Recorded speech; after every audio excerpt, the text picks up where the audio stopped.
And now I, the Captain that will read the book that Dr. Seuss wrote that started it all, and the thing I saw on Mulberry Street. When I leave home to walk to school, Dad always says to me, Marco, keep your eyelids up and see what you can see. But when I tell him where I've been and what I think I've seen, he looks at me and sternly says, your eyesight's much too keen. Stop telling such outlandish tales. Stop turning minnows into whales. Now what can I say when I get home today? All the long way to school and all the way back. I've looked and I've looked, and I kept careful track. But all that I've noticed, except my own feet, was a horse and a wagon on Mulberry Street.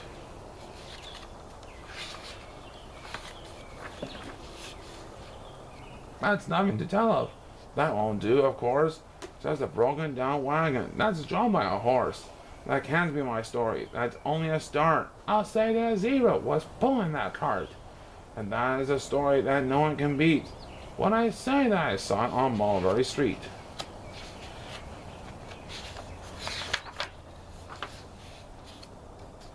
Yes, the zebra is fine, but I think it's a shame. Such a marvelous beast, with a cart that's so tame. The story would really be better to hear if the driver I saw were a charioteer, a gold and blue chariot, something to meet, rumbling like thunder down Mulberry Street. No, it won't do at all. A zebra's too small. A reindeer is better. He's fast and he's fleet, and he looked mighty start on old Mulberry Street.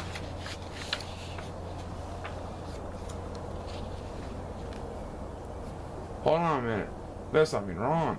A reindeer hates the way it feels to pull a thing that runs on wheels. He'd be much happier instead if he could pull a fancy sled. A reindeer and sleigh. If anyone could think of that, Jack or Fred or Joe or Nat, saving Jane could think of that. But it isn't too late to make one little change. A sleigh and an elephant, there's something strange. I'll pick one with plenty of power and size. Blue one with plenty of fun in his eyes, and then, just to give him a little more tone, have a roger with rubies perched high on a throne. Say, that makes a story that no one can beat. When I say that I saw it on Mulberry Street. But now I don't know, it still doesn't seem right. An elephant pulling a thing that's so light, would whip it around in the air like a kite. But he looked simply grand with a great big brass band. A band that's so good should have someone to hear it. But it's going so fast that it's hard to keep near it. I'll put on a trailer. I know they won't mind. The man sits and listens while hitched on behind. But now is it fair? Is it fair what I've done? I'll bet those wagons weigh more than a ton. That's really too heavy a load for one beast. I'll give him some helpers. He needs two at least.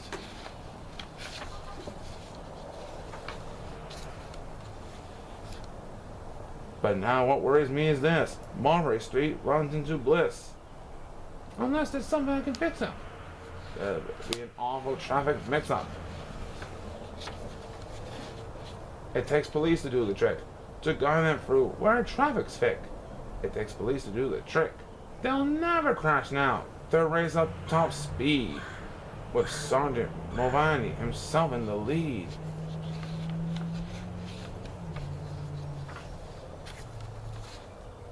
The mayor is there, and he thinks it is grand, and he raises his hat as they dash by the stand. The mayor is there, and the aldermen too, all waving big banners of red, white, and blue. And that is a story that no one can beat when I say that I saw it on Mulberry Street. With a roar of its motor, an airplane appears, and dumps out confetti while everyone cheers.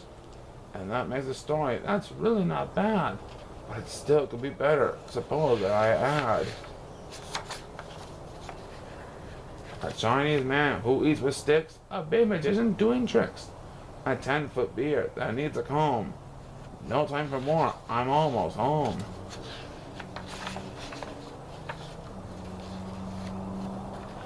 I swung round the corner and dashed through the gate. I ran up the steps and I felt simply great. For I had a story that no one could beat, and the things I saw on Mulberry Street. But Dad just sat said quite calmly, "Just draw up your stool and tell me the signs on the way home from school." There was so much to tell, I just couldn't begin. Dad looked at me sharply and pulled at his chin.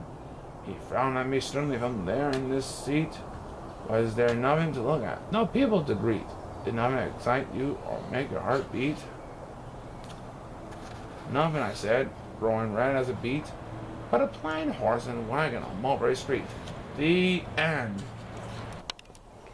Well, the Cat in the Hat. Hope you know that you really enjoy the very first book that Dr. Seuss written that started it all. So I'll see you next time on Mulberry Street.